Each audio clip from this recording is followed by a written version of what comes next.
Krunchy. Stays crunchy. And milk. Don't focus on what's happening now. Let's just talk about what happened last night. And last night, the two powerhouses of this association met in the Rocket Mortgage Fieldhouse. The highest team in the East, the highest team in the West.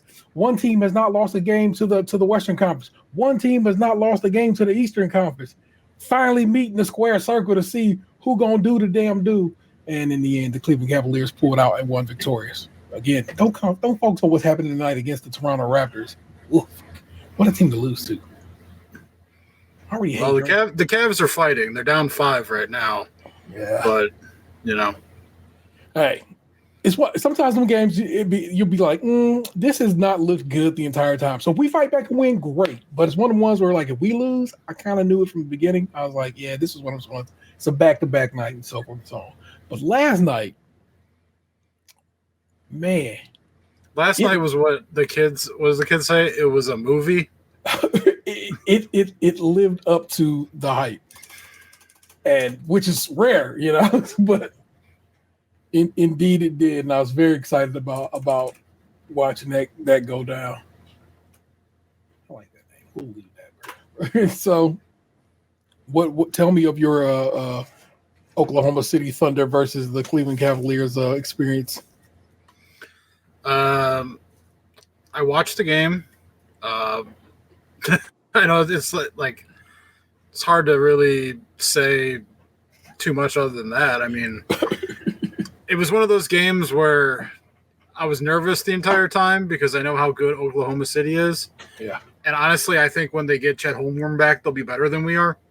So it was nice to win, but OKC is 100% for real, and they very well may be the better team currently.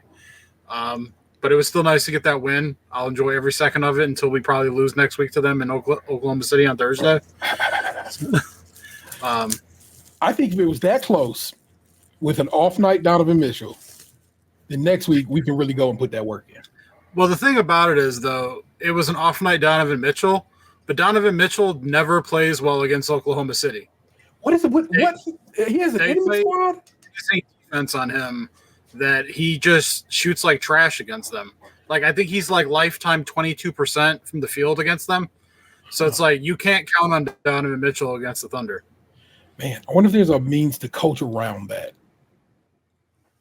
What do you do to get a player who is has had a bad go at it against a squad to try to guide them in a manner that's like, come on, we can do better.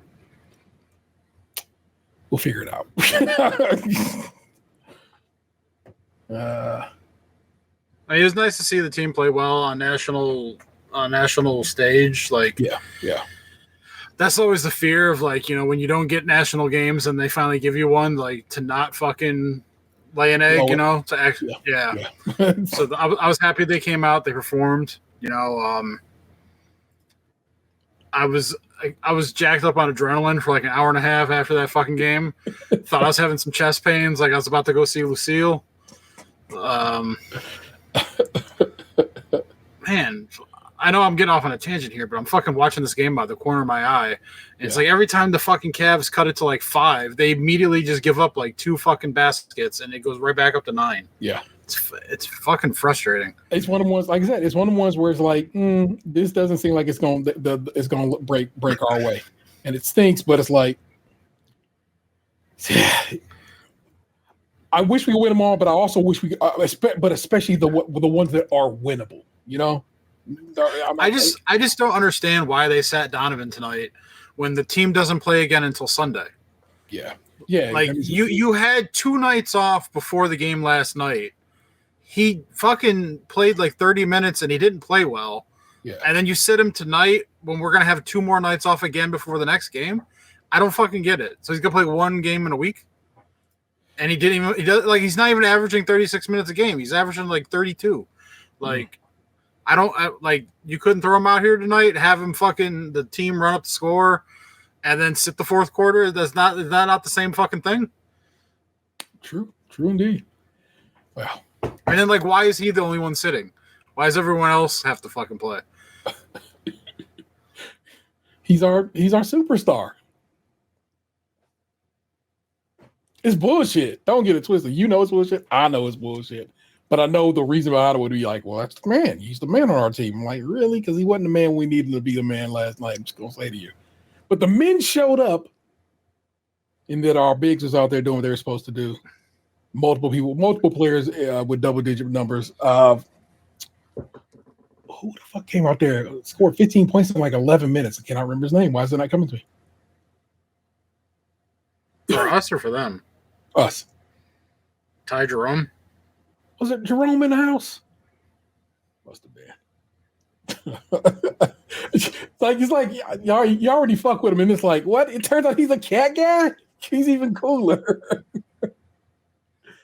Yeah, but yeah, Jared Allen had a real game. Not that he hasn't been having a good game, but it's like I said, it's just something special when these two teams meet. Like I said, on the national stage, the best teams in the association, both of them having. I mean, like I said, the Oklahoma's only lost one more game than the Cavaliers at this point. Now they've lost two more games than the Cavaliers, but it's like they are, like Bach said, everything we know them to be, and it's like to go out and see that. It's like we were being discussed last night. The internet was abuzz about this game and everything, and I'm like, okay, this is what it is. This is because we ain't been getting no kind of love in the press. It just has not been. They've been so wildly quiet about the Cavaliers until then. I guess today, I blame Stephen A. and Windhurst because they was talking about us today. Like, man, these Cavaliers is real and they are something to be. I feel like they jinxed us because then we go out and put up one tonight. But last night was dope. I was very proud to witness it. Gabe has hit me up from New Mexico like 3 minutes behind in every way, shape, or form because whatever he's watching the game on was definitely late. It had a drift to it, a delay, and I'm like, I'm having a chuckle at him like, sir, that is not the score anymore. But it just, I don't know, man. Like I said, it was fun to see people all talking about it on Blue Sky and excited to watch the game and so forth and be like, okay, these motherfuckers out here doing it and real, and this is a very exciting game. And it's to be a Cleveland sports fan is to be nervous that somebody's going to come in and embarrass you at all times. Oh yeah, that or you're gonna find some new spectacular way that's never happened before to lose. Yes, that is like you'll be the first team to be up by 37 in the fourth, and then fucking find a way to lose, or have the ball like up to and then just dribble it off your foot out of bounds or some shit, or accidentally throw it in the wrong basket. Like just any fucking possibilities on the table when you play in Cleveland.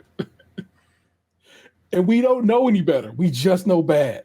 And so it's like it's hard to get excited. But I was talking to Gabe the other day, and I was like, for once, let's just enjoy what we got going on right now. Just be real present-minded, appreciate that we got a squad that's squadding, and not truly just be like, well, you know what's going to happen, you know what I'm saying, or worry about what's going to happen. Who knows what's going to happen? I truly don't know what's going to happen. I just am happy that I got a hell of a squad representing the city I call home that's out here balling, and I dig that, man. I dig when like I said, we got a great baseball team. We got a great basketball club, and maybe Brook Park can claim the other team. We don't have to worry about it. We'll not call them Cleveland any longer. It's Brook Park's problem. I saw that the Browns responded to the city today because today was the deadline of when they wanted them to respond. Yeah, and the Browns basically said, "We'll see you in court." It's a law, and I already know what will end up happening is the state will end up writing a law that will override the city's law because it happens all the time. The state will always set up cities for failure, but it's a law and it's written in our books, and so it is real AF. So you're like, bruh. Yeah, but the thing about it is, it's like they're not trying to like move the team outside of the agreed upon terms of their lease. They're saying once this lease is up, we're out this bitch. And like, if they don't have a lease, how are you going to say? It's like if I rent your apartment and then my lease is up and I tell you I'm moving at the end of the month when the lease is up, and you say, well, you can't leave. Motherfucker, my lease is up. Like, you can't keep me here. That's kidnapping. But also, where are you going to go? To the new fucking house that I have built in that gated community down the street. So when is this lease up legally? 2028, the end of the 2028 season, I believe. So like they would need to have the new stadium open for the 2029 season, I believe is the timeline. Is that possible? If they start, that's why they're trying to move this shit along, because they're like, look, we need to break ground like post haste if we can meet the 4-year construction timeline for the 2029 season. And so like that's why the Browns are just like, look, dog, we're leaving. Once our lease is up, we're out. And the city's like, well, you can't do that. We have a document that we created that says you can't leave. And they're like, well, fucking make me. And the city's like, well, please. And the Browns Haslams are like, fuck you, we're out. And they're like, all right, well, we'll go to court then. And all this is I bet you fucking Mayor Gibb wants to have a political career where someday he can run for a higher office, and it's going to look real fucking bad on his future political aspirations if he's known as the Cleveland mayor that let the Browns leave downtown. And so he's fucking fighting to save face, because at the very least, if he's out there fighting for it, then it's like, oh, I didn't roll over, like I didn't win, but I tried. Whereas all this fucking downtown like lakefront development that they've been talking about for years that have never fucking materialized? Where's this land bridge that they supposedly got all this grant money for that they're gonna fucking build? I ain't seen one fucking steel rod. I ain't seen a brick. We still got this barely fucking used airport that takes up all the prime real estate down there. So the Browns are supposed to just anchor your fucking procrastination for this lakefront that you said is like the crown jewel of our downtown area, and then they're never supposed to leave, and then you just never do anything, and then the moment they're like, we can't do this anymore, you're like, hey man, we're trying, we're lots of irons in the fire, like you can't leave. So this team that never wins is just supposed to get a whole new house. That's supposed to be sweet. You supposed to be cool with that? If the fucking Haslams build it, I doubt that'll be the case. But if, say, Jimmy Haslam's like, fuck it, I'll just build the thing myself. How can you be mad at that then? Like, cool, yeah. Like that happens, that's very different than what is currently on the table. Like right now, they don't have like a describe. Oh, holy shit! The Cavs tied the game. They don't have like a written out like this is where the money is coming from. Like breakdown, like they've had like theoretical avenues, but like nothing's confirmed right now. But I can't imagine that they would have anything fucking written up as like an actual plan if they've got to waste time fighting with the fucking city about whether or not they can leave when their lease is up. We should watch it all play out. I got a general just fuck you to the Haslams because I truly don't think they have been good stewards of this organization, but. Nobody has like. I'll be honest. Like I've told my friends this. Like there's no secret. I hate our stadium as far as like I don't like going there and watching games out in the fucking snow and the freezing rain and all that shit. Like I could give two shits really about like the amenities of the stadium necessarily. I just don't want to be fucking cold. Like I don't have season tickets.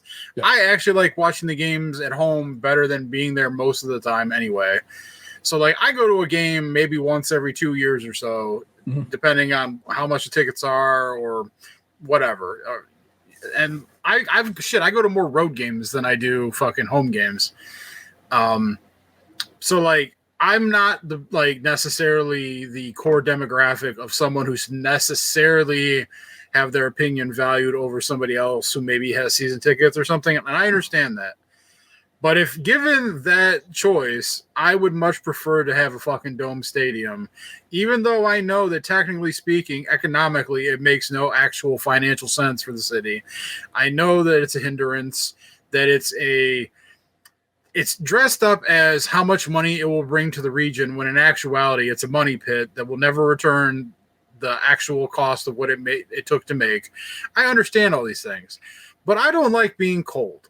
So if some rich man says, fuck it, I want to build this building and put this football team that I own inside of it, then fuck it. Build your house, buddy. Now, if he comes and says, hey, I want all the fucking citizens of Cuyahoga County to pay $10,000 each to help me build this bitch, then Go play in that rickety ass thing downtown, and Mayor Gibb win. I don't give a fuck. Bib, for fuck's sake. Gibb, Bib, Lib, whatever. You know, sounds like he says the N-word a lot. That nigga definitely say nigga a lot. Trust. Like right now, he's in his quarters right now with his glasses off, hand in head, and just he's mumbling shit about Jimmy Haslam under his breath, like this motherfucker here. For those who don't know, Google the mayor of Cleveland and you'll know what I'm talking about. It's all good. And you love the cold. What the fuck were you going on about? I like the cold. Like, you hate the hot.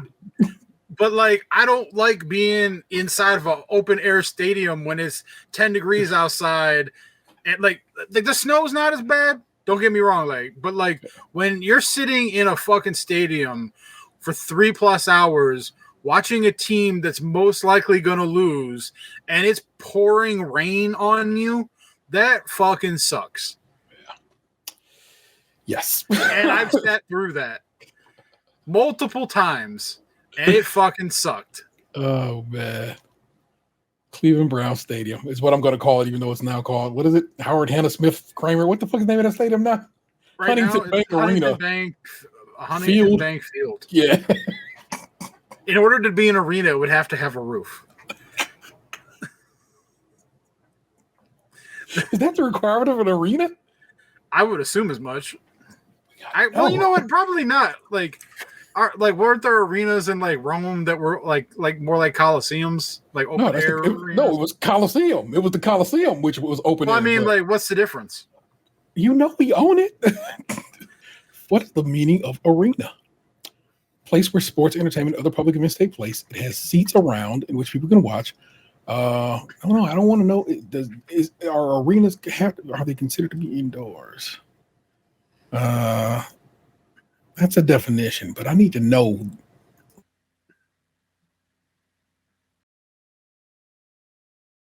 Well, apparently T left me all alone. So for you out there watching, who maybe nobody, I don't know. I don't have the metrics in front of me because he runs the whole thing. Cavs are currently tied. They were winning a second ago. And there's a lady ref in this game, and I'd like to know more about her. So if anyone knows who this lady ref is that's reffing the Cavs versus Raptors, holla at.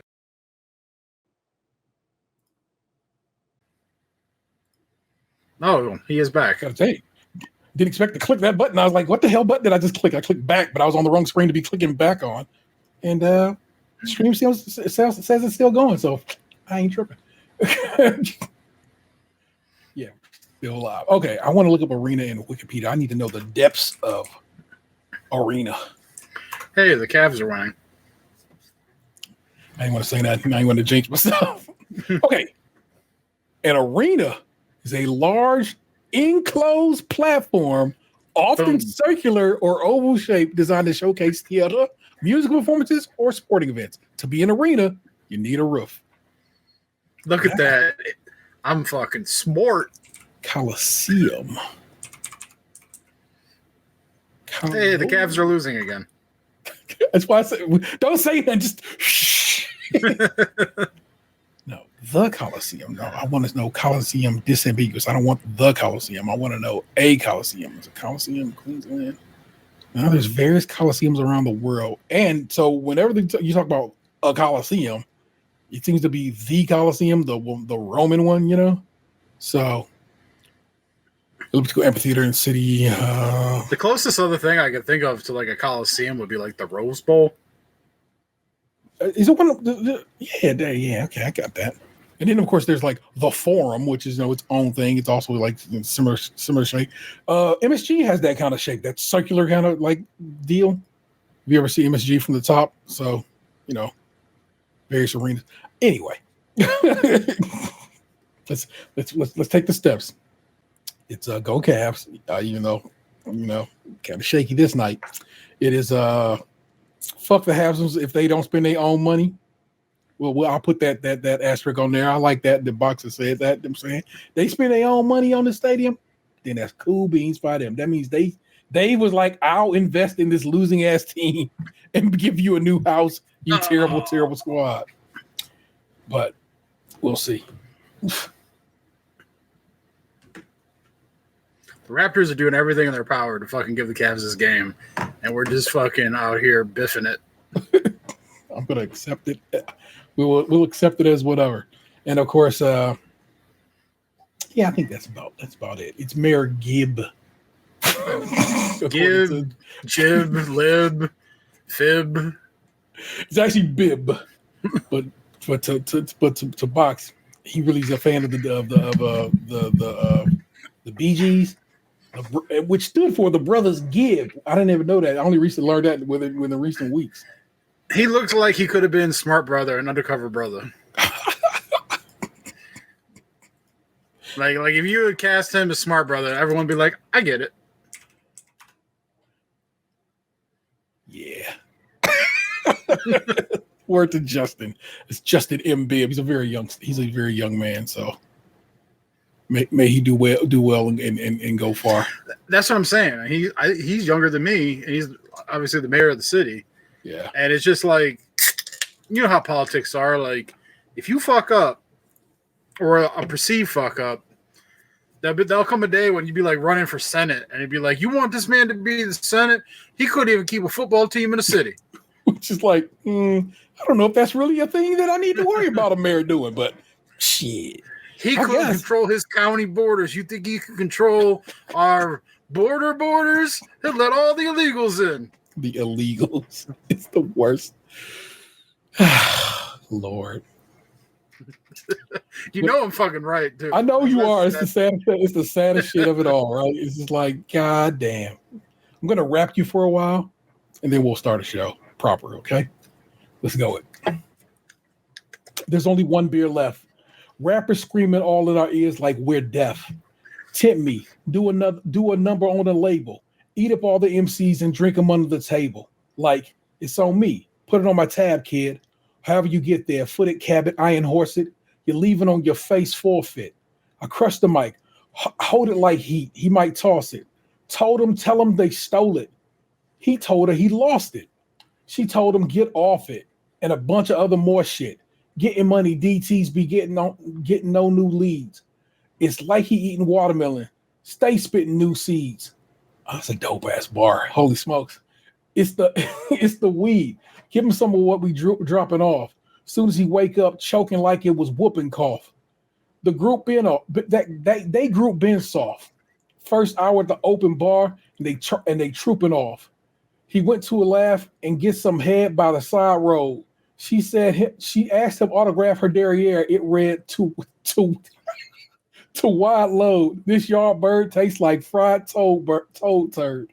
Love villain. Take pride in cold words. Crooked eye mode. Nerd geek with a cold heart.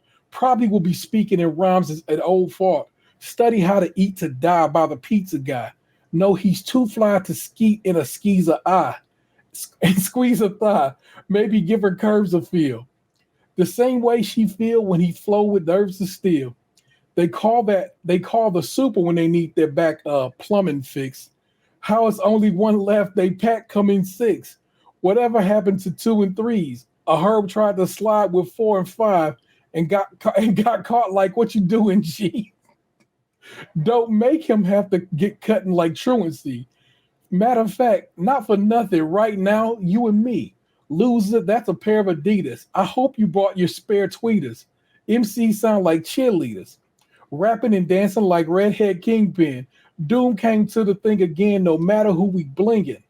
He do it for the smelly hubbies. Sees who know what time it is. It's time for Teletubbies. Few can do it. Even fewer can sell it. Take it from the dude who wear a mask like a tarded helmet. He said tarded. I want you to know that. I know what he was saying, but I just want you to know he tried his best to kind of get around it. He plots shows like robberies. In and out, 1, 2, 3, no bodies, please. Run the cash, and you won't get a wet sweatshirt. The mic is the shoddy. Nobody move, nobody get hurt. Bring heat like the boy done gone to war. He came in the door, everybody on the floor. A whole string of jobs like we on tour. Every night on the score, coming to your corner store. I don't think I've ever read those lyrics out loud. And man, MF Doom was such a gifted MC.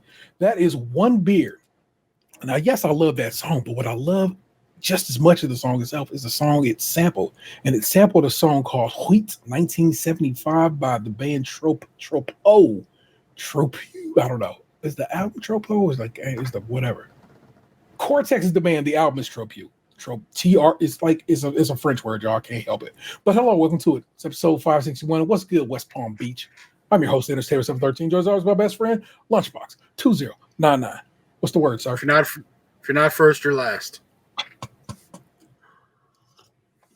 It's showbiz, baby. We're back doing it again this week. We got a couple of news stories for you. I got some Am I the Assholes, Box will tell you a story, I'll tell you a story. It's all good. It's what we do every week. Well, not every week. It's what we do every show. That's a better way of wording that. And here we go for a show. So I'm going to start you with a little news. Both of these are going to be Ohio news stories. So if you don't care, well, that's you. I mean, it's Cleveland's long-term podcast for a reason, people. So we out here talking about Cleveland shit. Taps, he peeks. I shouldn't have peeked, but I did anyway. So like, what's going on? Okay, we're up there. A few points here. Okay. This is from Cleveland.com. Sabrina Eaton's on the byline. J.D. Vance to resign Senate seat at midnight to become Trump's vice president. DeWine to pick his successor. Washington, D.C., barely 2 years after Cincinnati Republican J.D. Vance was sworn in as Ohio's junior U.S. Senator. His spokesman said Thursday, that Vance would resign from the job at midnight so he could be sworn in as Donald Trump's VP on January 20th.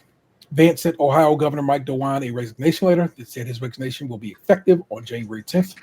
To the people of Ohio, I extend my heartfelt gratitude for the privilege of representing you in the United States Senate, said a statement from Vance that pledged to help Trump enact his agenda.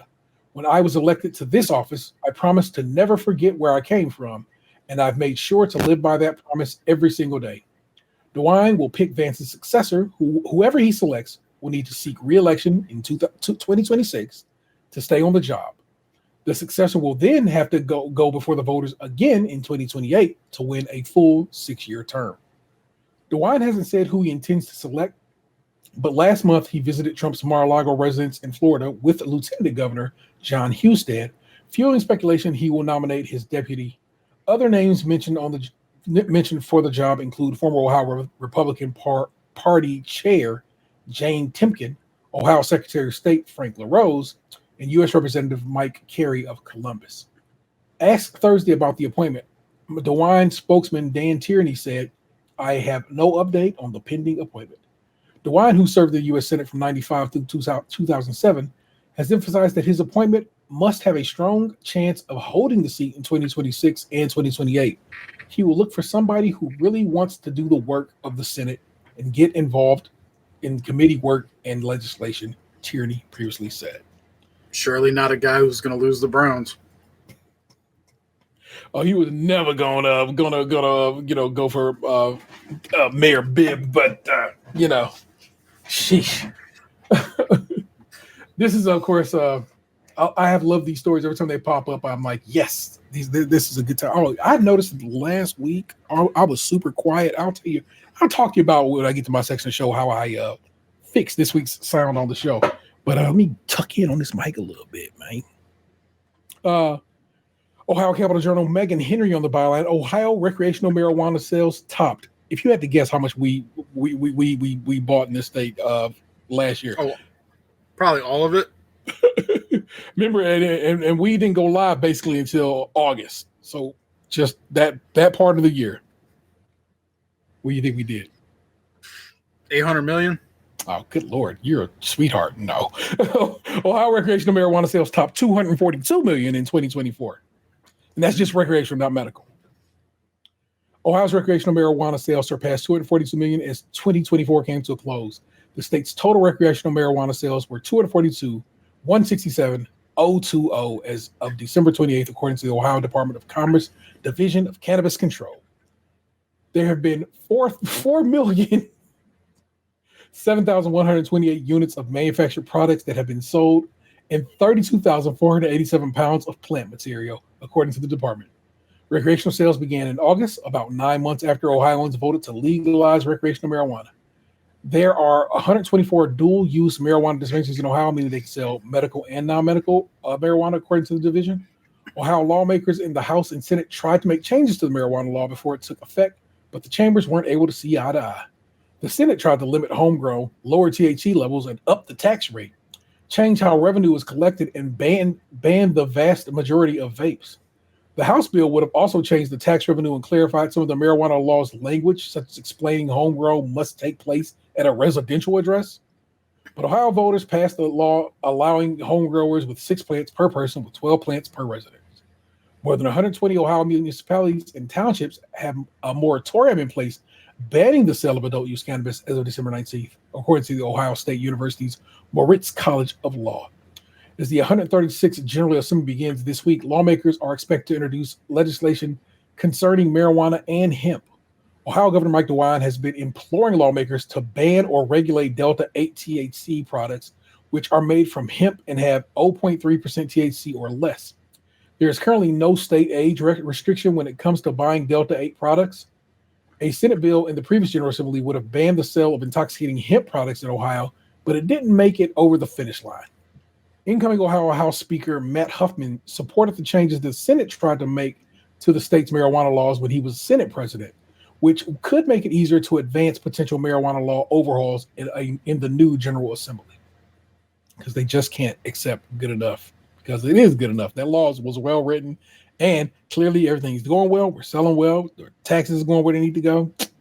But alas, they can't help but try to fuck with shit because they're terrible people. Facts. But that was your news of this week from the great state of Ohio, the Buckeye State. You know what I'm saying? That's how he gets down. It's some give and go time. I'm going to pass this over to Box, but Box has a whole intro that I've built for him from scratch. And so we play that each and every week when he does.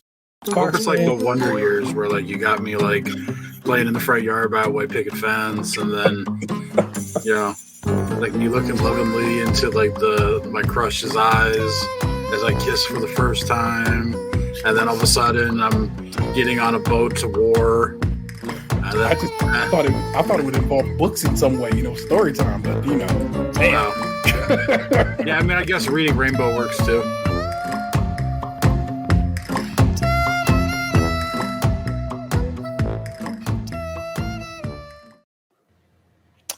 Box story time and lunchbox. What's the good word, sir? So I don't really have a whole lot to talk about this week. It's been kind of a relaxed week, but I can regale you with a story of a conversation I had with my father yesterday. I stopped over my parents' house for a brief moment for what I thought was going to be my weekly injection, but that ended up being today because my stepmom wasn't home. But I had a little quick conversation with my dad as the Cavs blow this lead. Get it. Yeah. Get across half court, please. Sorry. I'm literally watching the clock tick down. The Apple of Sports app is a thing of beauty. It's like in like real time. It's like I'll be watching the game on TV and it's like going faster on this app than it is on TV. It's like that real time. It's kind of it's like that. Like sometimes I'll be on the gambling apps and they'll be like a full minute ahead on like their live shit. And I'm watching the screen and I'm like, that's not what the score says up there. All right. Up by 5, 39 seconds left. Let's go. Oh, man. The Cavs get a 3? Cool. See, I'm telling you the future as I'm looking at this. I just saw it. So Raptors took a 60-second timeout, which is why the clock was stopped, if you're wondering. So I stopped over there and like I was just talking to my dad and my brother for a few, and I was telling my dad about how like I sent the mortgage payment for the month in. Yeah. And how like I paid like almost an extra $1,200 towards the principal because I had like, Christmas is over and like I just had extra money from getting paid and not buying anything. Yeah. So the only thing like that I have coming up in the next couple of months besides my normal living expenses is like I'm gonna have to pay my income taxes because I don't get a tax return anymore because I stopped giving the government an interest-free loan. So I end up paying. It's varied the last couple of years based on like losses I took from selling stock and random ass other shit. So this will probably be the first year where like I have to pay just like the straight up amount. Yeah. So I'll squirrel some money away for that. But besides that, I don't have any upcoming foreseen expenditures outside of my normal shit that I'm aware of. So I was like, you know what? I'll take some of this money, and instead of just, sitting on it or throwing it in crypto or something, I'm like, because I bought some crypto like a month and a half ago. So I'm like, let me, did I, government? Don't quote me on that.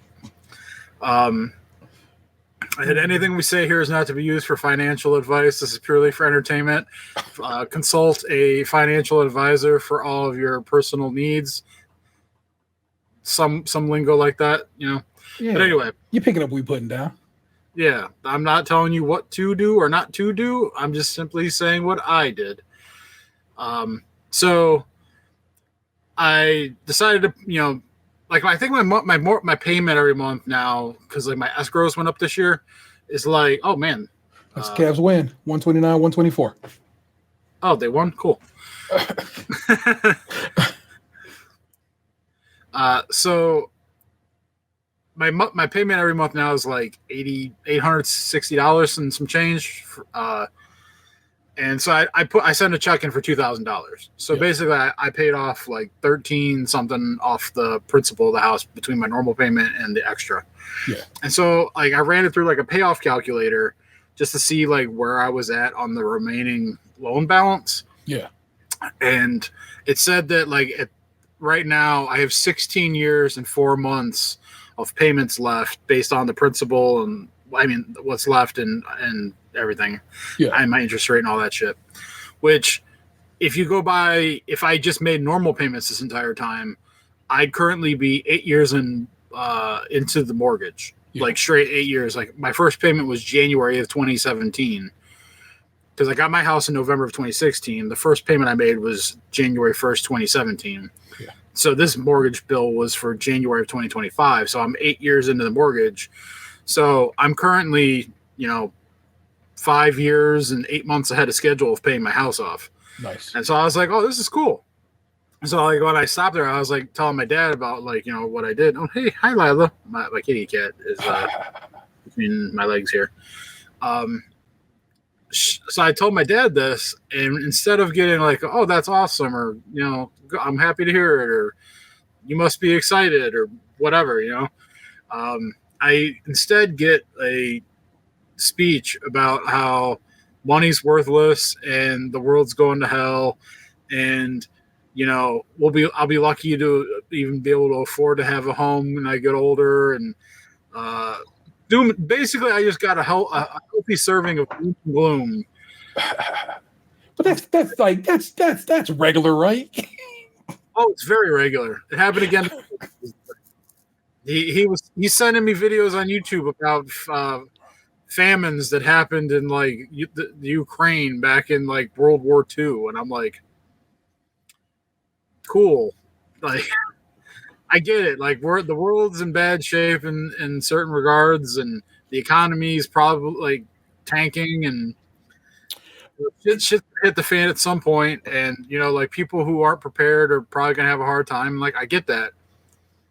What do you want me to do? Like, if the world goes under and we all start killing each other for our for food and resources, and then like I'll probably get killed. Like, let's just be real. Like, I'm an overweight dude who doesn't have a gun, and I don't have extra like trained fighting skills. So it's like, what do you want me to do? Like, worry about it for the rest of my life, or just live my life and deal with it when the time comes? That's my vote. I find people kind of like your dad who are preparers. You know what I'm saying? He's a prepper and to a degree, but also just always like, so like he's ready for just about anything, but still seems mad about it. He's mad that the world. I think he's mad that people in the world are the way they are, as far as like the people he thinks are fucking over other people in the world, like making this like creating such a gap between people who have and people who don't have and have nots, yeah. And then pretending like the people who have not, like it's their fault that they have not, and creating a system where they can rarely ever climb out of the have not to have a normal have, you know? Yeah. And so, like, he looks at those people like the scum of the earth, and because he's mad at them for what they do, he rants to all of us about what he knows they're doing, even though we have no ability to fucking do anything about it. What can I tell you, Ron? Ronald Reagan sucked, and as did Richard Nixon before him, and people in this country constantly vote against their best interests. Sorry. They just do. So here we are. And I feel bad that he just can't, you know, it's probably just like, it's just this conversation. I don't think it's probably every moment, every day of his life he's like this. But, you know, when you tell stories like that, and that's I'm hopeful, nigga. That's all I got is hope. But I'm telling you. I hope at some point he's able to draw some joy from this life and not just be sad and mad all the damn time. Because that sucks, bro. You know what I'm saying? It leads to just a terrible life is what it seems to would lead to. You know what I'm saying? It's like you got kids that are doing good. You got a lovely wife who's been by your side for a long time. You survived dying. Yeah. Celebrate. You know what I'm saying? I don't know, man. I feel like he should be happy, but I don't know that motherfucker. I can't be talking about he should be happy, but I wish happiness upon him and people like him, because it just would stink to always be salty, you know. Yeah, he can be fun, but yeah, like, you know, when you get him on a tirade, man, holy shit.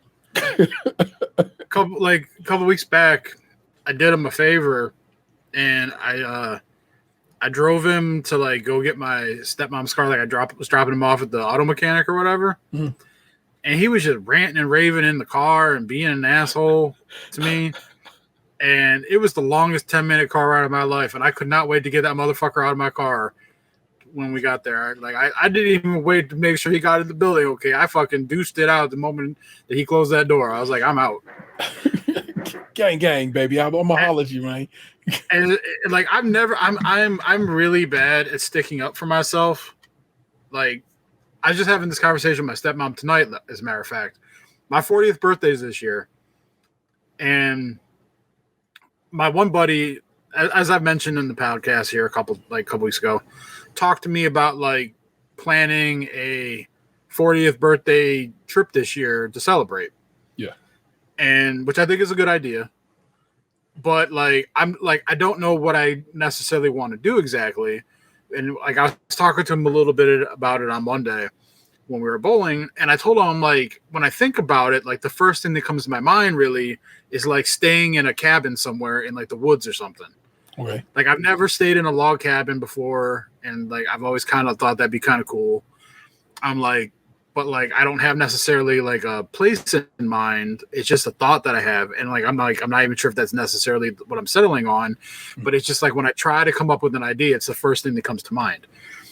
So then he suggested Nashville, because he had suggested Nashville before this.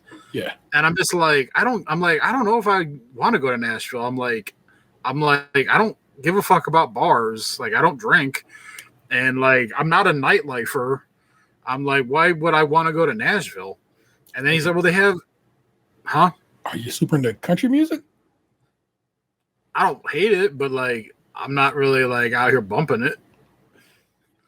I can appreciate live music. Don't get me wrong. Like, I don't mind that. I hear you. I was just like, it's like, seems like Nashville. Like, I'm not looking to go like boogie down and do some like, you know, country two-step or some shit, you know, like fair. Like, I'm not a bar hopper. Like, I'm not necessarily looking to go out into crowds and be, you know, Mr. Socialite. Like, so it's like, that sounds like something more like he would want to do. Yeah. And I was trying to figure out a way to kind of like marry it, where it was like, all right, well, he said they have like cabins outside the city. And so I was like, well, let me look at it. And like, I was looking at like some stuff the other night, like after that conversation. And the more I thought about it, the more I started thinking, like, should I be doing like the research for this, or should I figure out a place where I would want to go for a log cabin rather than somewhere someone else suggested we go, even though like they would be on the trip with me? I started thinking, like, am I being too accommodating for my event to try and make other people happy? And this is something I do all the time, where like I put up with shit that I don't like or care about, or people doing stuff around me that I don't care for, or saying things that I don't like, and I don't say nothing ever. I just let it fucking happen, to the point where like I get irritated and like miserable, but I just fucking internalize it so no one knows that I'm upset. Yeah. Because like I'm just hiding it the whole time. And I'm not saying that this situation I'm upset, but this is just a habit, a trait that I carry, where like I don't speak up for myself all the time.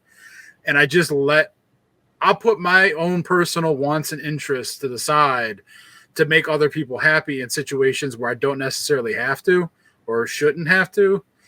And I felt like I'm starting that trend for this. And I think it's so early in the process that I can stop myself and make this more about what I want and figure out what I would like to do, rather than take the first suggestion that comes to me because I don't know what I want to do and then just build off that. So I think I'm going to poo-poo Nashville and come up with something more suits what I would like to do. Have to do it. An example of that just happened earlier this night with me, with Vanessa, not with me, in that Vanessa told her mama, I want to go. This is for her family shit, not anything T's doing. I want to go to Red Lobster and to go see Wicked. That's what I want to do for my little family birthday situation. And her mom was like, bet. And then today, they get in the group chat, and her mom's like, hey, I'm just checking there to make sure everybody's cool with Red Lobster. And I'm like, that's not what this is no more.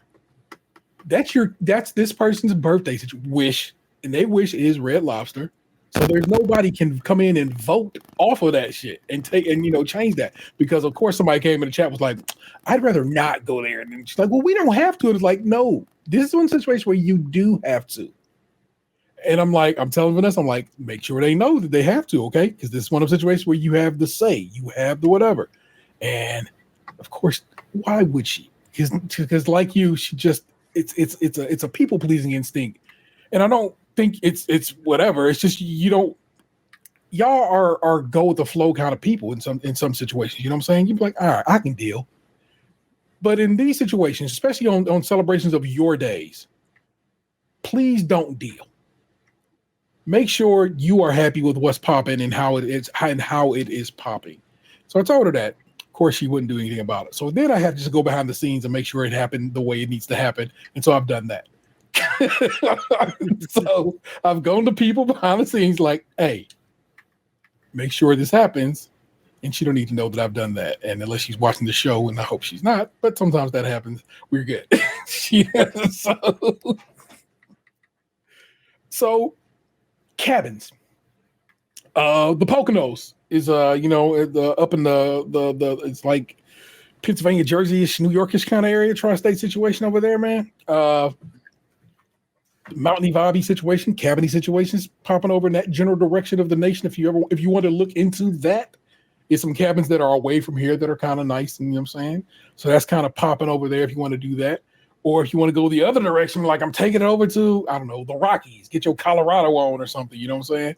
Which, hey, I would never knock it. So these are some cabin-esque situations that I know of, but I would never recommend going to the state of Tennessee. We've been to Tennessee.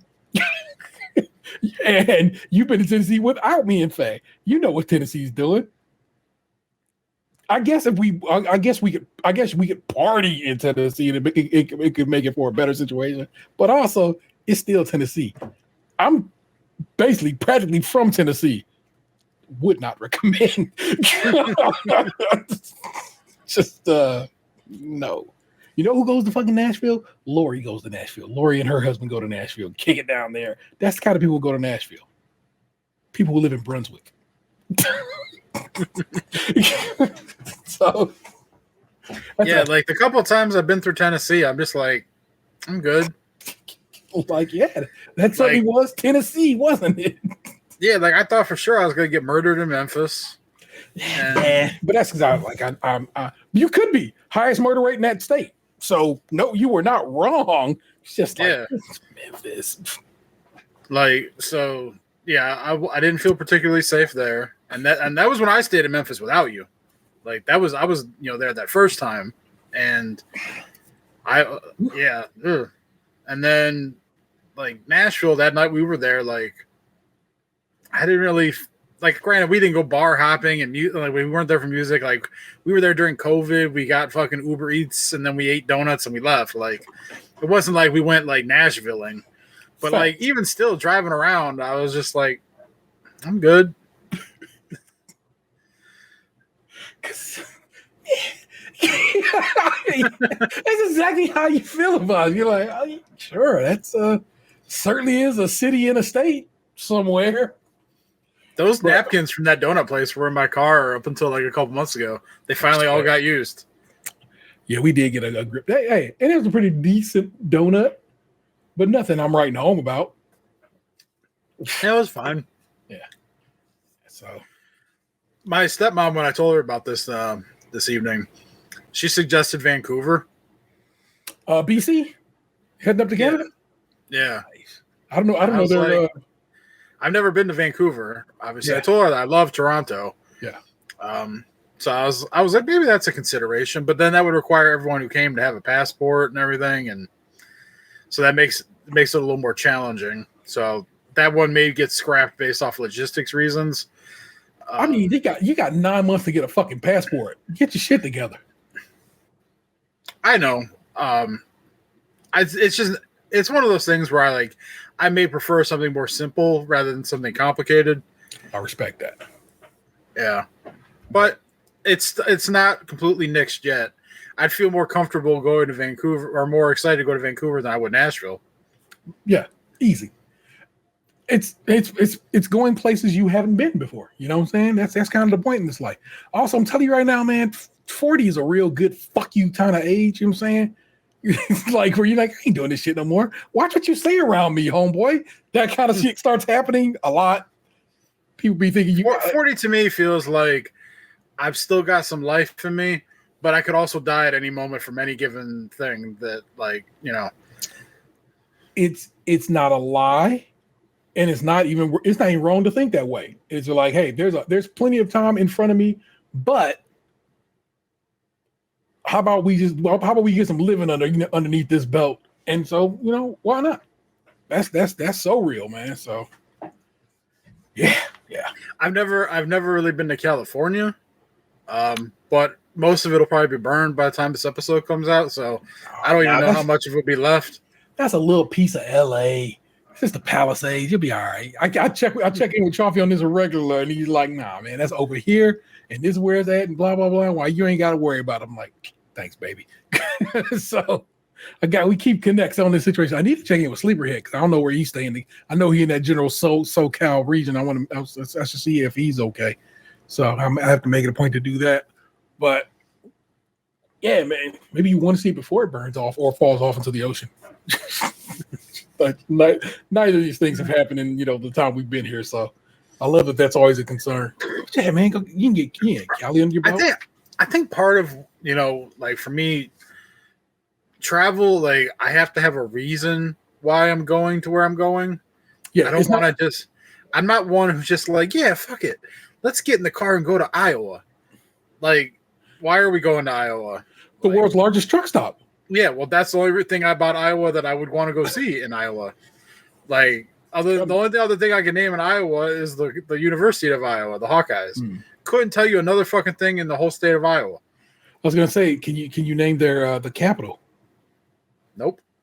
I'm trying to think if I can name it. I can't even name a single city.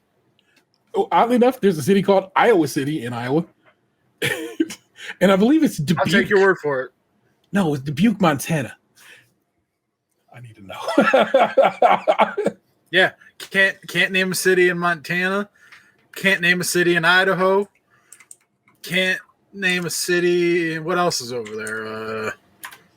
All right. Well, I got Salt Lake City in Utah. I think it's a basketball.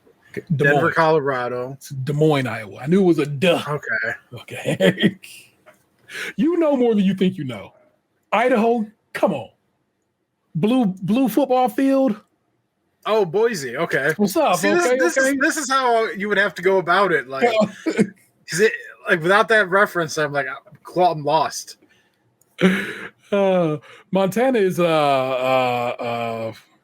big sky country. It starts with a B, and I can't think of. We're gonna go for Montana next.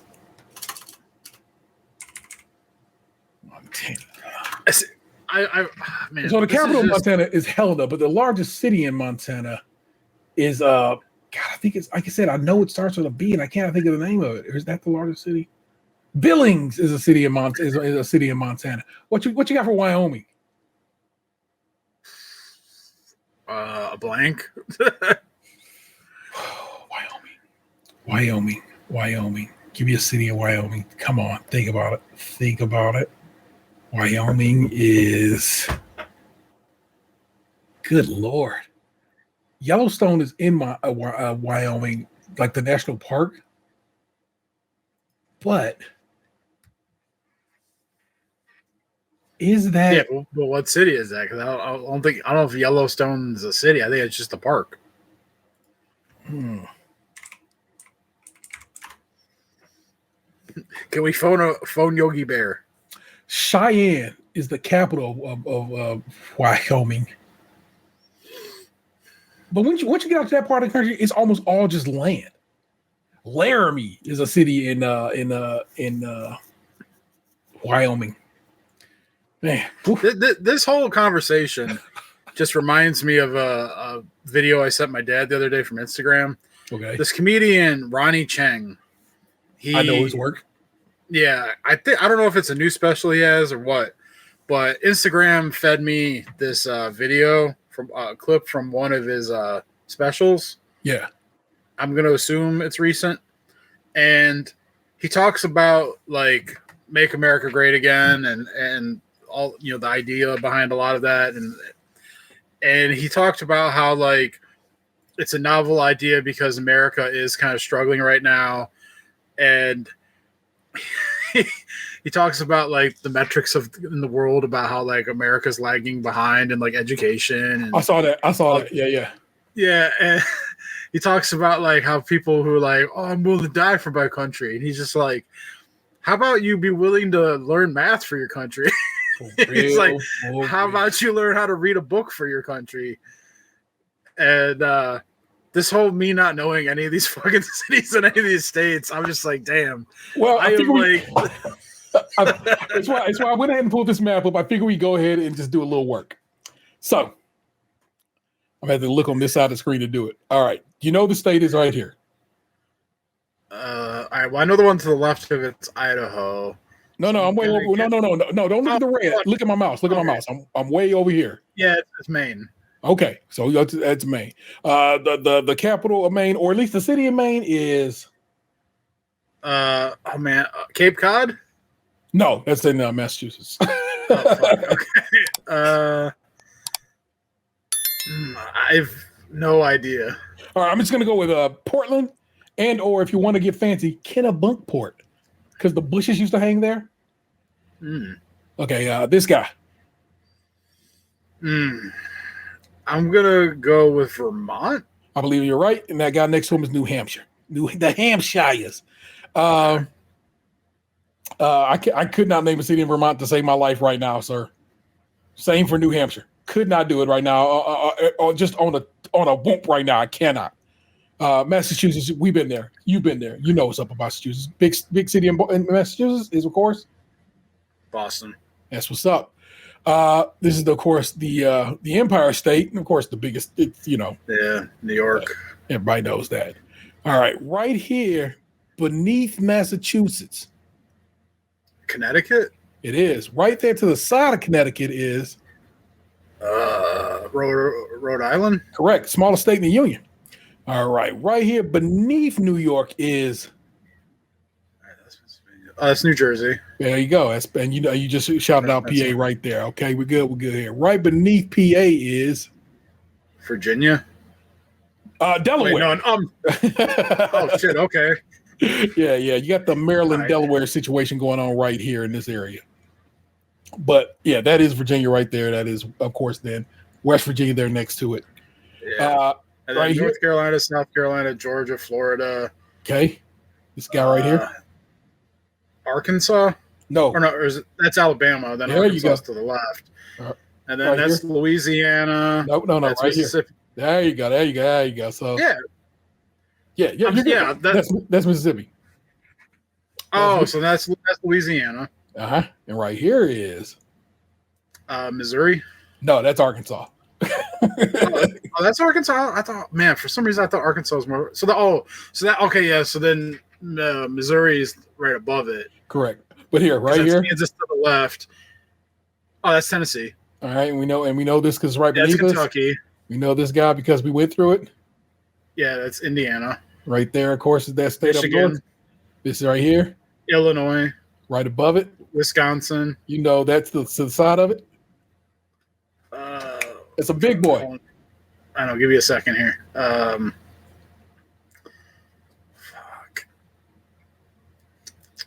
You got to be watching this, people. You're getting a lot. You're missing a lot by not watching this. And this is fun. This is actually very fun for you, boy. I love me some old. Well, all right, so I know those are the Dakotas to the left of it, north and south. Yeah. You know this. You know. I know, and I'm drawing a blank here for a second. Just give me a second. That's Michigan, Wisconsin, Minnesota. There you go. So right beneath that, Iowa. there you go. Over here, North Dakota, South Dakota. That would be.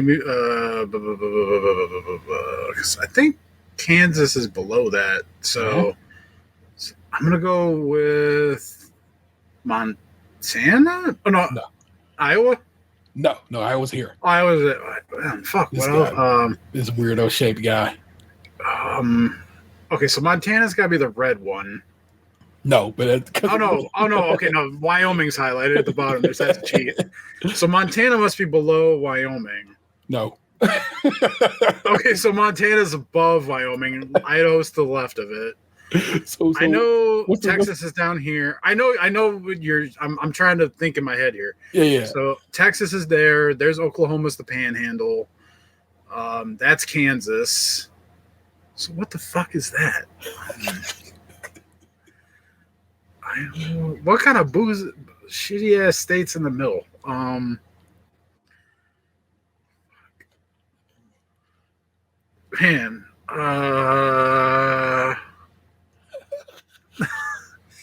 man, I am not smarter than a fifth grader. That is Nebraska. Man, I haven't heard that name in fucking forever. The Cornhuskers. There. Oh, damn. Okay. All right. So you know what this one was? This is. That was Montana. All right. So that is Wyoming. That is. It's that good rectangle action too. Yeah. Hold on. Let's see. So that's Nevada, Arizona, New Mexico. The fuck one was that one? Because I'm pretty sure I said it a minute ago. And now I'm fucking drawing a blank. You have not said this one yet. Oh, I haven't? No. Colorado? There you go. So next door to him is Utah? There you go. Right there is Idaho? Yep. Up top. Washington? Below that. Oregon? Right there. Nevada? Right there. California? Way up north. Alaska? And all right, out there on Hawaii. the middle is Hawaii. You know it. It just you didn't know Nebraska. Who the fuck does? Well, I do, but I'm weird. I honestly was drawing a blank on Nebraska 100%. Like, bruh, if you given me all day, I would have drawn that. If I said Omaha, would that have shaken it loose? I was about to say Omaha. Maybe. All right. So, and like I said, I can go through and I don't know if I can name you all the capitals, but I can name you some cities and probably all these without too much effort. Santa Fe, if I had to pick. Oh, excuse me, Santa Fe, if I had to pick New Mexico. Tucson, if I had to pick Arizona. Salt Lake, if I had to pick here. Denver, of course, here. We decided on Cheyenne for here. Billings for here. Boise. Seattle, of course, Portland here, also Portland there. Cali is, of course, we're going to go with LA, Vegas, Texas, Houston, Oklahoma City, Kansas City, and both. You can pull that off. Yeah, pull that hat trick off right here. Little Rock, New Orleans. Yeah. Jackson, Mississippi, Montgomery, Alabama, Atlanta, Georgia. South Carolina is. Ooh, if I had to think one in South Carolina. Charlotte? No, that's Charlotte, North Carolina. South Carolina. Huh. I can't pull one just automatically. So there you go. Norfolk, Virginia, Huntington, West Virginia, Louisville, Kentucky, Memphis, Tennessee, Cleveland, Ohio, Indianapolis, Indiana, Chicago, Illinois, Wisconsin, Green Bay, Wisconsin, although there's more cities than Green Bay, Milwaukee, Wisconsin, in fact, Grand Rapids, Michigan.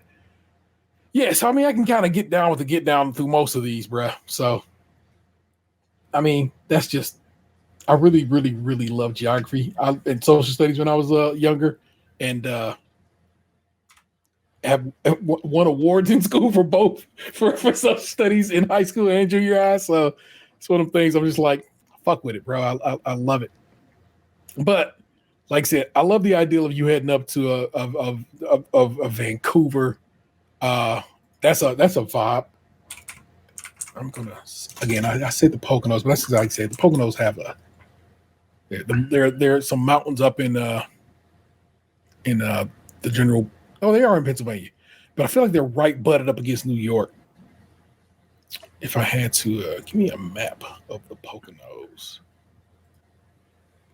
and it's mountains, but it's like this side of the country mountains, so they're like giant, tall situation. But they're definitely a little cabiny kind of.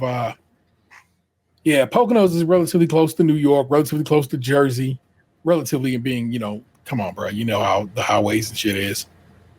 A little south of Scranton, heading over toward Jersey situation. You know what I'm saying? So that's where if you wanted to get your cabin on, you could. Supreme Court. What does Supreme Court do? Let me see. Sorry, New York Times just hit me with something. Denies Donald Trump's request to stop his sentencing. So Donald Trump will be sentenced tomorrow in court in New York for his hush money trial. They said they're not going to put him in jail, so his sentencing will be what his sentencing is. But that's pretty interesting. The Supreme Court was like, nah, bro, you committed a crime. I got the sentence you, my nigga. Oh, man. Cabin life. Anyway. Yeah, I like the idea of you saying to yourself, here at this big old age and about to hit the big age, that you is not going to just be pushed. That you're going to make some decisions with reason, within reason, and with for your needs in this go round, because it is your big birthday, and it's to celebrate you and you arriving at this number, this auspicious number. And yeah, you probably should be like, nah, bruh. Nobody trying to go kick it in Nashville. Yeah. Nothing legal, nothing fun. Anyway. What about the caves of Kentucky? I've never been there. I know they exist. Never been. Yeah, same. And I like apparently you can go visit some caves in Kentucky. They're super nice and deep, and you go kind of like, hey, shit, we're getting our cave on. What made you choose cabin as opposed to, I guess, maybe, well, you don't like heat. Why would you think of something tropical? That's not really your vibe, is it? So, yeah. I was like, I'm saying maybe Mexico of some sort, but I hear you. I see you. I respect it. Yeah. So, your stepmom made a knocked it out of the park with that suggestion. I'm not saying that just you got to go to Vancouver, but how about we look into it? Vancouver.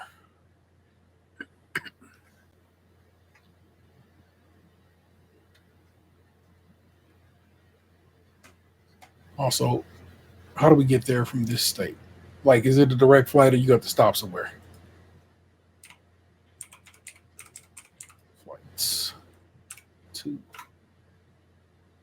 Cleveland, Ohio, Vancouver, Canada. Yeah, it's all, man, every flight is a connecting flight. There's no straight shots for us. It stinks. But right now, there's a round trip. I'm not, if I'm reading this right, sometimes here, you know what? I'll show you my screen and you can tell me if you think I'm reading this right. You're sharing, people. Screen, pap. Look at that price. That's his round trip, right? So is that both ways? Or is that just the one direction and then you got to pay the 306 to come back the other way? I think you get to pick both. But like that flight, man, I hate stops on flights. Same.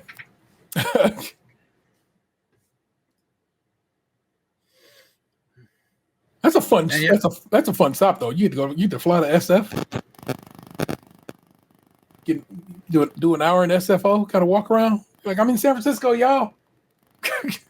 I had that same kind of layover when I went to Hawaii. I had stopped in LAX for like 45 minutes. Yeah.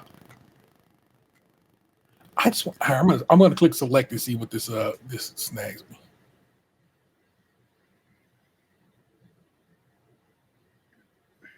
Other returning flights, top returning flights.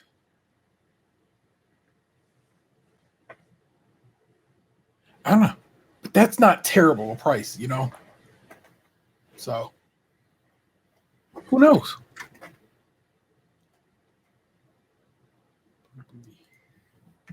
Oh boy, my brother just sent me in the money he owed me. Happy day. Stop sharing. There we go. All right. Well, there you go. So that's what's cracking with that right there, man. Anything? Oh, I just F11 on the wrong screen. I gotta make sure I click when I'm doing anything with this damn mouse. Anything else in the story time realm you want to share with us? We, the listener, no worries if not. I can see the rest of my time. Fair enough. It's a little tea time. Tilt your glasses up in the air, man. My child has for years suffered of nosebleeds. And so October of 2023, we went to the ENT guy and he cauterized one of the nostrils and like, we should be good. Wasn't good. So then in May of 2024, we went back to that same ENT and he's like, I'm going to cauterize this one too. And you think that would be good enough because, you cauterizing the nostrils, it should be all good. But no, even to this day, and I mean as in today, we had to go back to that ENT. And he's like, man, it's way up there. It really is a bleeder. I'm going to burn this bitch, cauterize it again. So cauterize both sides of the nose again today. And I'm going to pack this left one because it's a real bleeder. And then leave that pack again until Sunday. Today is Thursday. So imagine they shoved a bunch of gauze up your nose and said, leave that there for 4 days. And so I'm like, okay, yeah, we do all that. I take my kid to school, and then my kid comes to school and say, that nose is bleeding right now. Coming through the damn gauze, the packing that he shoved her in. I watched him pack this nose. That nose is full of stuff right now to keep the thing from bleeding, and it's still bleeding. So then I had to call the doctor back, and I'm like, oh, no. Kid went to go see the nurse at school, and the nurse is like, call that doctor back. So I called the doctor back. And he like, look, just hold that nose for like 10 minutes. And if it stop bleeding, you good. If it don't, come back to this office. So I literally had taken I had taken a half day because it was an early morning appointment, thinking nothing of it. And then by midday, when I was just about to go to work, it was like, come get me from school. My nose is still bleeding and we might have to be going back to the hospital or the doctor or whatever. It's like, criminy, man. We're still in the single digit days, and I've already had to pull the trigger on a half day today, which rarely, if ever, happens. I don't really call off work, y'all. I'm very good about taking care of business in a way that normally I don't have to everything's scheduled. But yeah, I had to straight up be like, I am sorry, I'm going to take the rest of this day because my kid might be needing to go back to the doctor. We did get the bleeding to stop.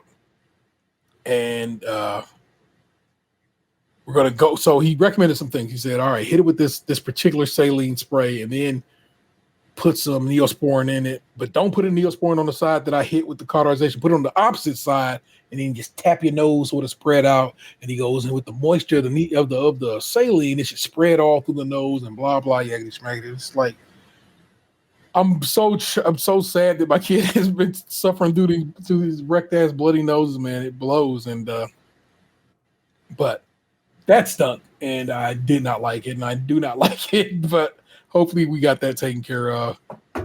And going forward, my child's nostrils have been taken care of and breezy breezed. He got his ACTs back, and he got a fine ACT score, but they're like, yo, you get you like 3 more points, and you can just go about anywhere in this country school-wise. So I talked to him about it. He's like, I'm going to do it. He goes, I'm going to study hard, and I'm going to retake this test, and I'm going to get them points, which is dope that he's excited to do that. And I'm like, that's what's up, my man. So trying to get that done. Just parenting my youngest, you know what I'm saying? My oldest is doing fine. I come home the other night and he's shoving a car on my driveway because one of his friends bought a car that happened to die over in this way. So he's like, we didn't want to leave it on the street because they would just tow it. And I'm just like, that's fine. The driveway's long. Go put it in the driveway, man. So that's about the only thing out of pocket with him going down with my son. Again, it's almost Vanessa's 40th birthday, so that's her and Box born the same year. And so I've been going back and forth with her sisters. We're gonna hang out Saturday and play Mario Party and get stoned or make some drinks. I don't know. And it's gonna be fun and a good time to be had. So I'm gonna have all the sisters' last name. Box knows her last name, so I can say that. So the sisters that last name, and my kids and everything, and I don't know. It's gonna be great. That's the party. Throw quotes around that. But then let's be real quiet about us, people. I'm saying, let's check the chat right quick. Make sure nobody won. Okay, man. So she don't know, right? So Monday she decided for whatever dumb reason she's gonna have her mammogram done. She got to have her mammogram done. So she's like, I'm just gonna do it on my birthday. I was like, that's fine. And she's like, but I want to see Nosferatu, so we're gonna go see Nosferatu. But also, I'm gonna go take her out to a fancy restaurant. Just me and her. I was gonna be a bunch of people, and I decided, fuck that. It's just gonna be me and her. And now on her birthday, I'm gonna take her to a nice fancy restaurant. And it's gonna be all kinds of fun, and I'm very excited for that. Shh, she don't know that. I'm excited. I'm excited for that portion of the program. But in general, I told him, like, look, man. You know what it is. Your birthday is in the beginning, in the coldest time of the year in this neck of the woods. It's not really one that can be properly celebrated. But I'm like, we got to get toward the middle of this year when it's nice out and get to actually celebrating. And so that's the goal. And I say, like Box was saying, we got to get a trip somewhere. Don't know where. Me, Chaffee, and Delvin recorded Cadillac the other day, and that episode's out if you want to listen to it. And we were talking about this year. We us three got to link up to try and do an episode in person. And Chaffee and I both turned 50 this year, so I'm like, he was like, you know what I'm saying, we get a trip, and we were trying to figure out what is equidistant between the 3 points of Chaffee out in Long Beach, me in Cleveland, and Delvin down in Miami. And I could not get a map to triangulate for me. It would give me 2 points, but it wouldn't give me the third. So basically we just did the math and like, what's the middle between Chaffee and I?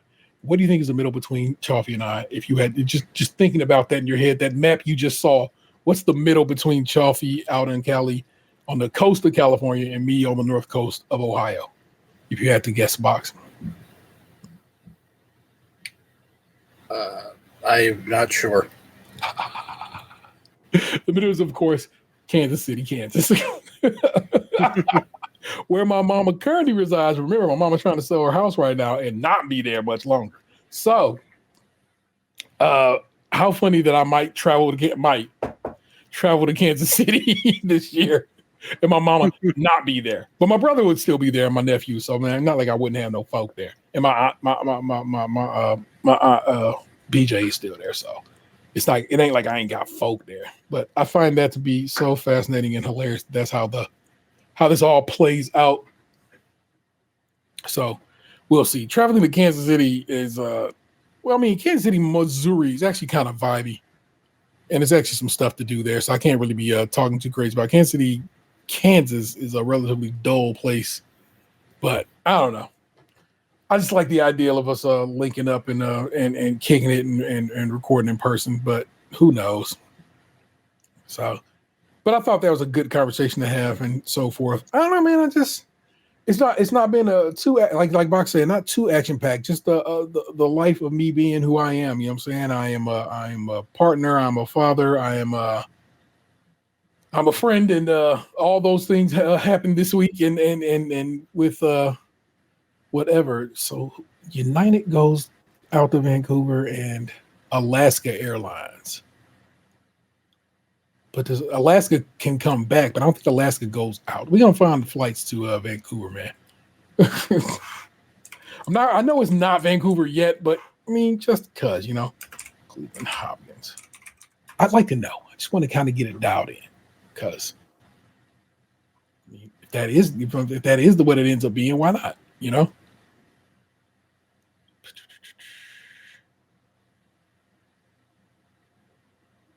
Browns off. I'm just gonna click on.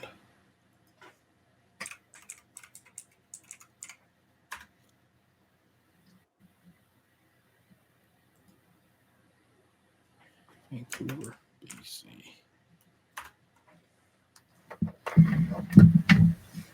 Anyway, we'll let y'all know where Box is going for his birthday, and if I'll be like on his 6th or attending with him, because we'll see how this all plays out, because that's how he gets down. But that is some story time with T.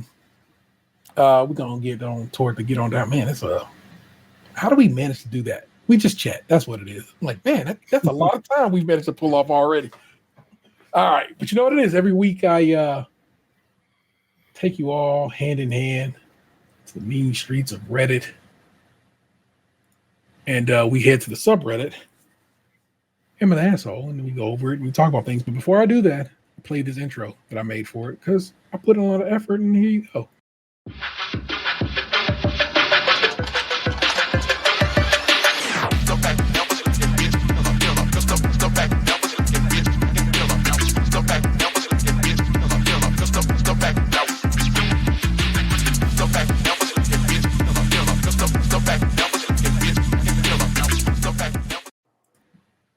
I didn't know Notre Dame and Penn State was playing tonight. Could have been on that shit. 10-10 in the third quarter, y'all, which is... Do you have any desire to who wins this game? Penn State, because I have money on it. Okay. That's solid enough. And apparently... the Vikings-Ram game is being moved because of Arizona, because of the fires. It's okay. Wow. By the time I get there, y'all, should we play all NFL games in neutral sites? Nah, not all games, but playoff games, neutral site situation like the college game. Anywho, here's some options for Am I the Asshole, Dan. We're going to do one this week as we're getting late here in tooth. Am I the asshole for telling my mother that I'll never fully love my sister? Am I the asshole for telling my mom there's a reason my sister stopped talking to her? And am I the asshole for making my cousin my flower girl? That first one got you a chuckle, so. Yeah, the first one's definitely one. I don't know. The third one seems stupid. The third one goes away then. That's easy. Then we know the two. Like, I wasn't thrilled with the second one either, but I guess I'd rather hear that one than the third one. The second one we'll do first, and we'll keep the other one for last. And we hope it's as funny as you think it is. Am I the asshole for telling my mom there's a reason my sister stopped talking to her? This is from Dizzy Possible 3557. I, 16 female, my mom, 45 female, got into an argument in the car while driving to the hospital to get some blood tests. It was a stupid argument, so I won't be telling all the details. She kept telling me I had a mental problem, so I suggested she get tested for BPD, which she didn't like. I don't know what BPD is. Bipolar disorder. I do. Look at me. And she If it told was me, on a map, you'd find it. and she told me I was being irrational and kept going on about how she gave everything for me and my sister, and we're just ungrateful brats. So this is where I might be the asshole. I told her that if two people told her multiple times why her behavior was problematic, she should do some self-reflection, and that there was a reason my sister didn't talk to her for a while. I know it was pretty petty and mean and probably not the right thing to say, but I'm tired of this grown woman acting like I should be the mature one. Later, I received a text she meant to send to my dad, basically saying she was done with me. I screenshotted it and sent it to my sister, but she hasn't answered yet. So when I was writing that, we got home and I apologized and got lectured. I had it coming though. But she only addressed the part where I was in the wrong, not all the other things I told her about how I feel about how she's treating me. So am I the asshole for telling my mom that there's a reason my sister stopped talking to her for a while?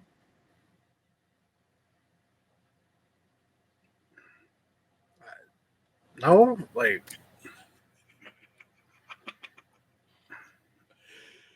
I don't have a great retort here.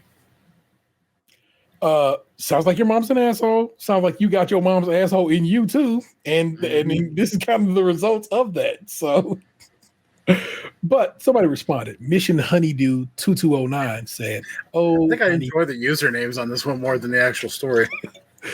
oh, honey, I hurt for you. I was 45 years old and told my mom the same thing when she lay dying in a hospital bed, and she demanded to know why. And she demanded to know why none of her 5 sons would speak to her. People like her blame everyone around them for all of the problems they've made. I waited for years for my mom to act like a mature person, and it never happened. I was more mature than her by the time I was 15 years old, and that didn't change ever. Plan your escape from this toxic person who happened to give birth to you. Get a job and start saving money for your first apartment. She's never going to get better. She's never going to get help. Her mental illness will remain untreated her whole life. Learn to protect yourself. Eventually, you're going to need to get some therapy to undo the damage a toxic parent does. Best of luck to you." Jeez, I don't know if all of that is true of this child's situation, but sure thing, buddy. I'm just like, Jesus Christ. Let's see. Owls and Cardinals says, honestly, everyone sucks here, but I give you a big pass here because you're young and don't know better and certainly haven't been taught better. In my opinion, one of the most toxic and nefarious things you can do in a fight is accuse the other person of having a mental health issue, of being insane or being irrational, etc. You at 16 aren't a clinician and don't have any right to be armchair diagnosing your mom. She appears to pretty much do the exact same thing, and she should know better.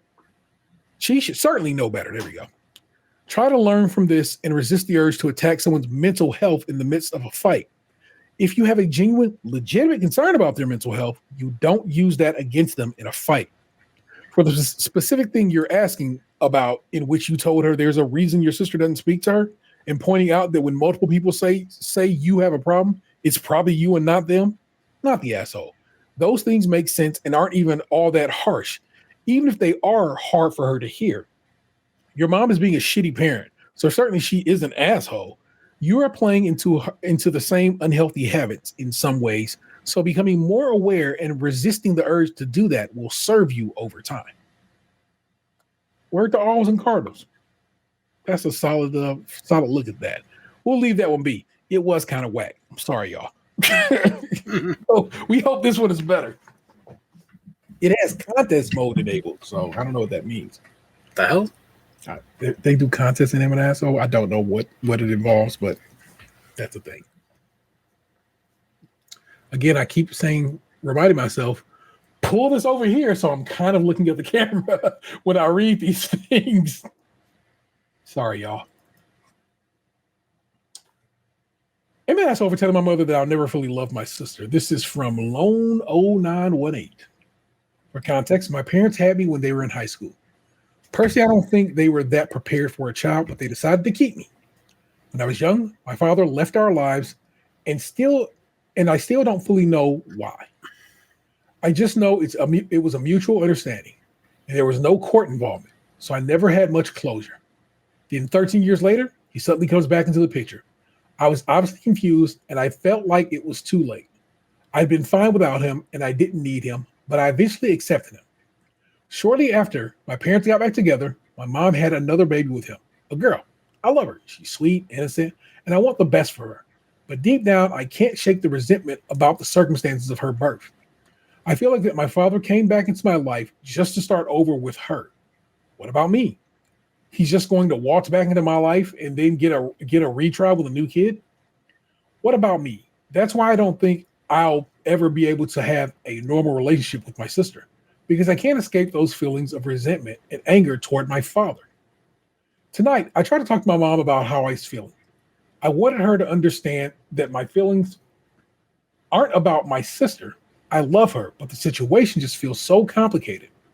Instead of hearing me out, my mom exploded. She started attacking me, saying things like how badly she raised me, and even threatening to kick me out. She won't consider any suggestion of therapy, won't listen to my text, and now I'm left feeling even more alone. I'm worried that if she follows through with her threats, I'll have nowhere to turn. What about my future? I need to go to school and I have a job I want to keep. So, am I the asshole? I don't think so. I mean, people get estranged from family all the time and have different, everyone's family dynamic is different. Like, I probably have cousins and shit out here that I don't know about based on some stuff my mom told me a couple months ago. Like, there is a possibility that, like, and I'm not just saying this, like, I could theoretically be hitting on a family member if I was out and about flirting and not even know it, based on like that's what people don't like think about when it comes to their own families. Sometimes it's like there are skeletons in closets all over the world. Like, you know, people. Is she saying Papa was a Rolling Stone? What's going on? I'm just saying that, like, sometimes people do things, and you know, you kind of have to decide how you feel about it and how you want to live your life. And sometimes you may end up kissing a cousin and not know it. Like, that's just life. Ah, shit. Luckily, Box's attraction is leans usually a different way. So hopefully he'll be free of cussing Gissin just by the fact he likes chicks of a different shade. Not that he won't appreciate a specific whatever. It's like he likes the caramel color. You know, I like mixed girls. Like, so you know, there's half white in there. That could be the family half that was mine.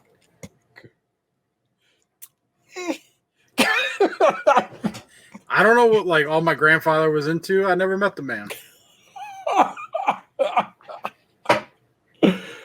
She laughs at the future, said, not the asshole for feeling that. Excuse me, not the asshole for feeling that way. But it's good to know that while it feels permanent now, it probably isn't, as you rightly understood it, due to an entanglement of unprocessed feelings because the situation is complicated. Your father abandoned you and has tried to waltz back into your life after 13 years as though it's no big deal. You tried to deal with it and accept him, and then they had another kid, and clearly your mother expressly feels this new baby is a chance for them to get it right. That is enough to mess with anyone for a long time. It really sucks that your mom reacted that way when you asked for therapy to help process the situation. I'm sorry she wasn't more understanding and supportive.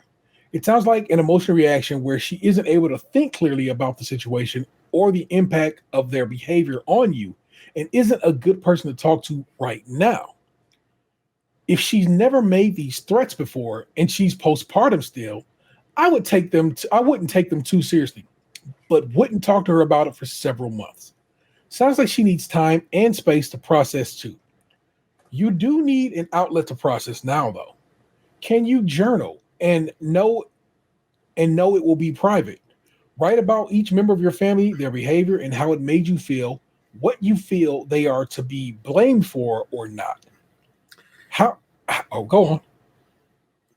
I'm just sitting here and I'm listening to all this, and I'm just like, this mom to me is like the woman who goes on social media and she's like laying in bed writing, like tweeting out men ain't shit, while there's some dude laying next to her in bed with a PlayStation controller who like drives her Nissan around all day, you know, like. And I'm like, this man left you after 13 years and he just like waltzes back in and knocks you up. Like, have some fucking pride, like some self-respect. God damn. Box is of course correct there. Let's see. How can you behave and act in line with those goals? Can you seek help through school, a school counselor, or a nurse? Go to them. Give a brief outline of the situation. Tell them your mother is too upset by your struggle to cope to give you access to therapy. I'd be astonished if they didn't try and help. Can you go to your dad? I know you probably don't feel like you know him well enough to share vulnerable things with him yet, but saying you rocking up after years and you and my mom then getting together again is a lot to process. Can I see a therapist, please? It's not unreasonable. I'd stick to being firm about sharing minimal detail, though. Just emphasize that it's a big change and it's not an unreasonable request. If he's at all inclined to take responsibility, he should fork out easily enough. Failing that, I'm asking if is asking your mom again in a couple of months an option. All the hugs, OP. It's a crappy situation, and while you might not come through it not being able to resent your parents for their crap, I hope that you can one day have a wonderful relationship with your baby sister. I like to click this username to see the responses, if any.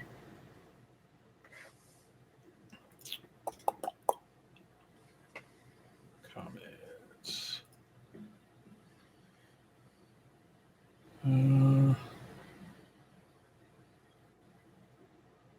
Here are the places this child has commented. They've commented in Red Dead Redemption, Pokemon TCG, Xbox Series X and S, Black Ops 6, and here we go. Emma the Asshole. Finally, I found what they responded to. It's a little late, but I'll share some info right now. I'm 16 and I have a job and do well in school. I learned that I can get confidential therapy in school, and I decided I will start to attend some sessions to see if I can sort some things out. Every single reply has been insightful for me, so thank you all. I have decided that I want to start building a healthy relationship with my sister. She's 2.5. I knew that it was never fair for me to place that resentment toward my situation with my parents onto her. I'm still unsure about how I will take next steps about talking to my parents, though. I'm just considering us on neutral ground right now because I seriously don't want to argue with them. That's all. That's all. Thank you. So that's a bit of closure for that particular Emma the Asshole.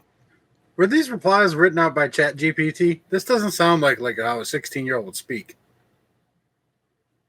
16-year-olds are so different nowadays, bro. I'll be having I have conversations with a 17-year-old and they friends of that 16, 15 variety, and yes, they do. It's a weird world. I'll tell you that,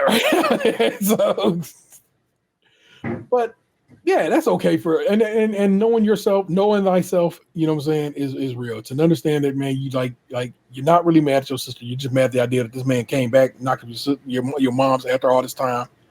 It's like, I'm gonna do it right this go around. That's whole shit. Parents is wild.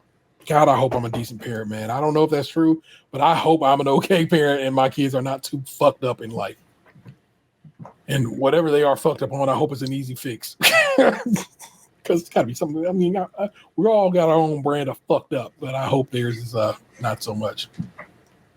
That was this week's Emma the Asshole. We hope you enjoyed them. And hey, if you ever want to send us some Emma the Assholes or your own Emma the Assholes, because that's happened before, please do. No worries there, y'all.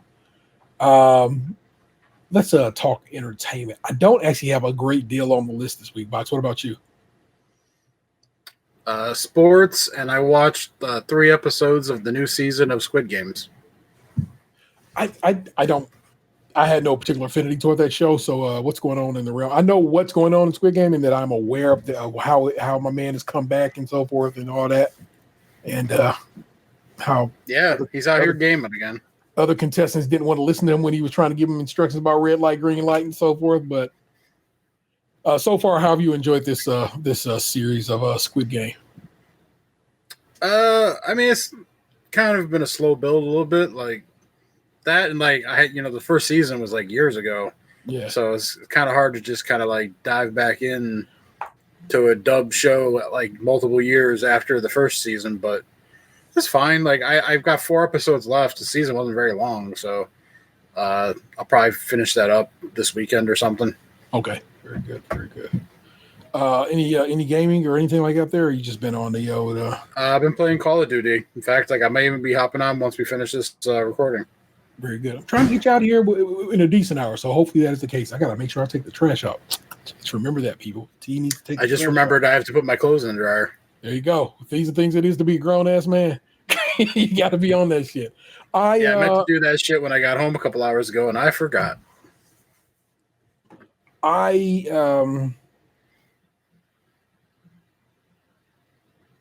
What did I watch? Only thing I actually watched was Silo.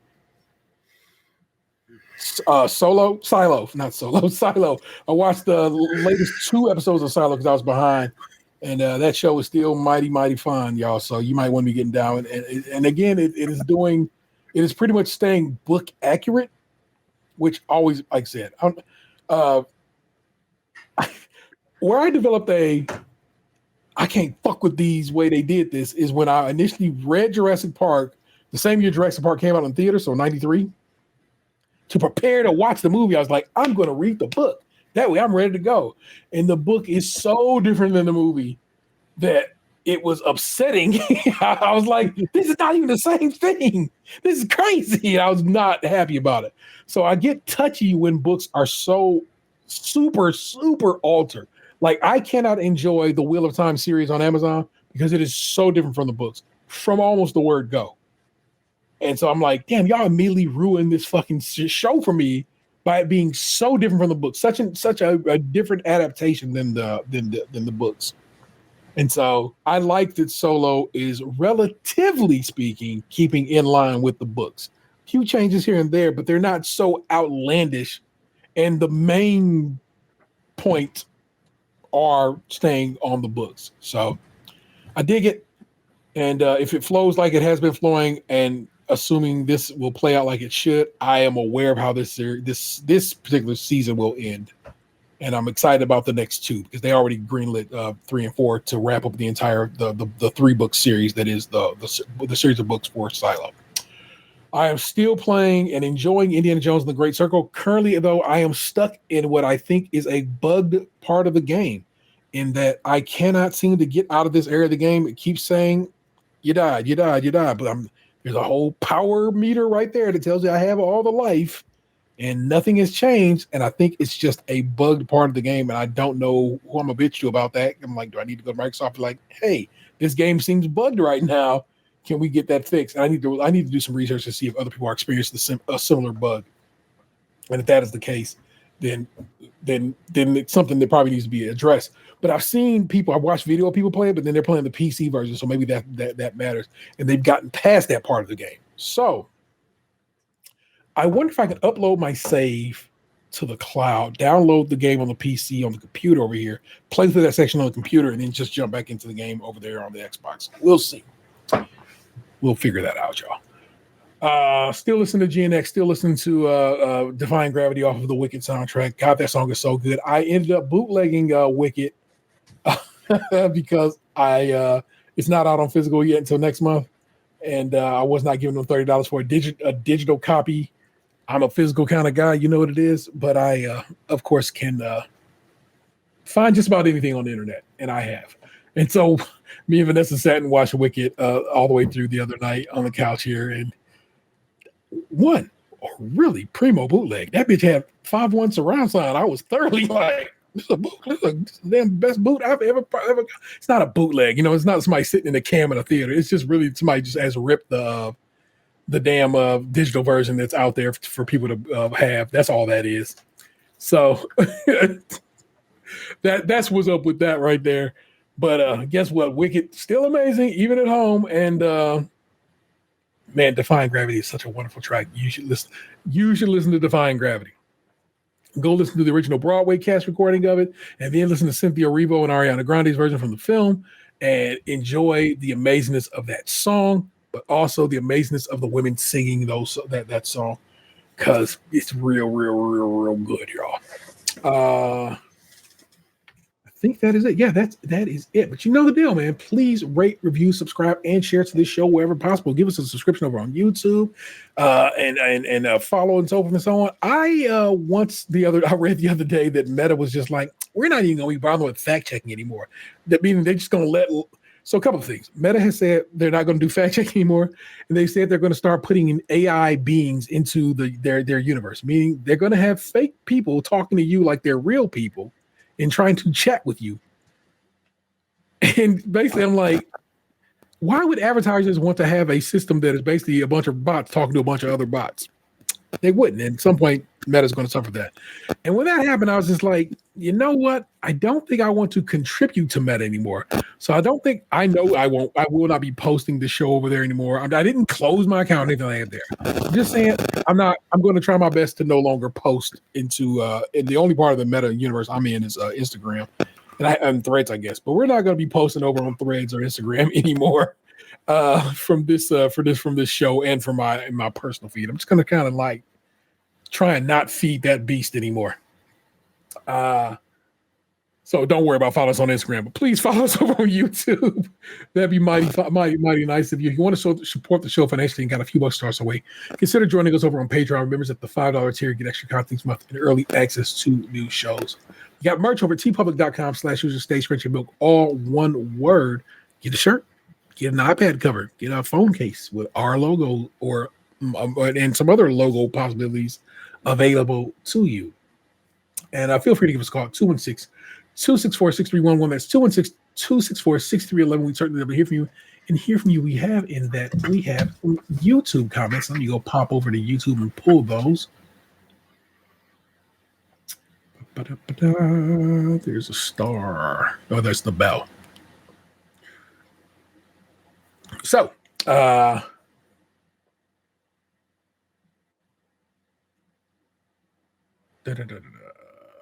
Tamara Brown, 1986, commented, "Happy New Year." Then she commented a few minutes, well, like a bit into the show, and it's actually the show that went up today for everybody else. But she watched the live recording. Yeah, that makes sense.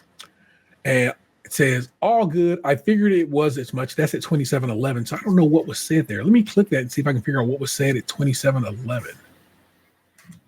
Can I do that? 27:11.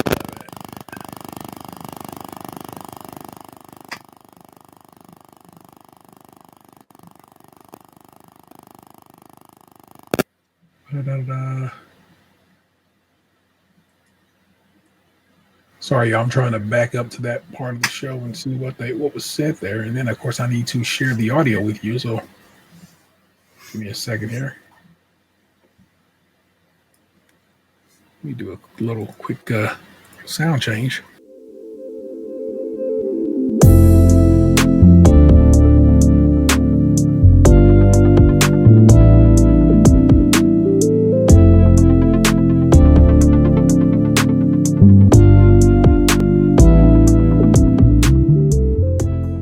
What happened to your ass? It used to be beautiful.